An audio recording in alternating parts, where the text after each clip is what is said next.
ഇപ്പൊ കുറച്ചു കാലമായിട്ടുള്ള എൻ്റെ റൂട്ടീൻ എന്താണെന്ന് വെച്ചാൽ രാവിലെ എണീച്ച് ഇവനുള്ള ഫുഡും കൊടുത്ത് ഇവൻ്റെ കൂടെ കുറച്ച് നേരം ഇരുന്ന് കഴിഞ്ഞ് ബ്രേക്ക്ഫാസ്റ്റും കഴിച്ച് ഒരൊറ്റ ഓട്ടാണ് എങ്ങോട്ട് ജിമ്മിലോട്ട്. ബൈ ഞാൻ ജിമ്മിൽ ജോയിൻ ചെയ്ത കാര്യം ചിലപ്പോൾ നിങ്ങൾ അറിഞ്ഞിട്ടുണ്ടാവില്ല. വെറുതെ കുറേ ബിൽഡപ്പും കാര്യങ്ങളൊന്നും ഇട്ട് വെറുതെ ഓവറാക്കണ്ടെന്ന് ഓർത്തിട്ടാണ് സത്യം പറഞ്ഞാൽ ഒരു വാശിപ്പുറത്ത് പോയതാണ് ഗൈസ്. എന്തെങ്കിലുമൊക്കെ ആവുകയാണെങ്കിൽ ഞാൻ നിങ്ങളോടും കൂടെ ഷെയർ ചെയ്യാം. അപ്പോൾ ഉച്ചയ്ക്ക് ശേഷം ഇന്ന് എനിക്ക് കുറച്ചധികം പരിപാടികൾ ഉണ്ടായിരുന്നു. എന്താ വെച്ചാൽ വേറൊന്നുമല്ല, ഡിസംബറൊക്കെ ആണല്ലോ, ഇതാ ക്രിസ്മസ് അടുത്തെത്തി. അപ്പം ട്രീയും പുൽക്കൂടും ഒന്നും സെറ്റ് ആക്കിയിട്ടുണ്ടായിരുന്നില്ല. അപ്പം ഞാൻ ഓൾറെഡി കഴിഞ്ഞ പ്രാവശ്യം വാങ്ങി വെച്ച സാധനങ്ങളെല്ലാം എൻ്റെ അടുത്ത് ഉണ്ടായിരുന്നു. അപ്പം അതെല്ലാം ഇന്ന് പൊടി തട്ടിയെടുത്ത്.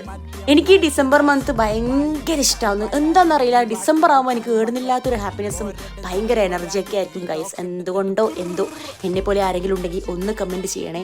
അങ്ങനെ നമ്മൾ അലങ്കോല പണികളെല്ലാം കഴിഞ്ഞു സെറ്റായി. ഇപ്പം നിങ്ങൾ വിചാരിക്കുന്നുണ്ടാവും സ്റ്റാർ കാണുന്നില്ലല്ലോ, ഒന്ന് സ്റ്റാർ അപ്പം ഉണ്ടായിട്ടില്ല. 2 ദിവസം കഴിഞ്ഞപ്പോഴാണ് ഞാൻ വാങ്ങിയത്. കുറച്ച് കഴിഞ്ഞപ്പോൾ ഞാൻ പുൽക്കൂടെടുത്ത് മേലെ വെച്ചു, അല്ലെങ്കിൽ ചക്ക പണി തരുമെന്ന് മനസ്സിലായി. അപ്പോൾ അത്രയേ ഉള്ളൂ ഗൈസ്. വീഡിയോസ് ഇഷ്ടമാണെങ്കിൽ ചാനൽ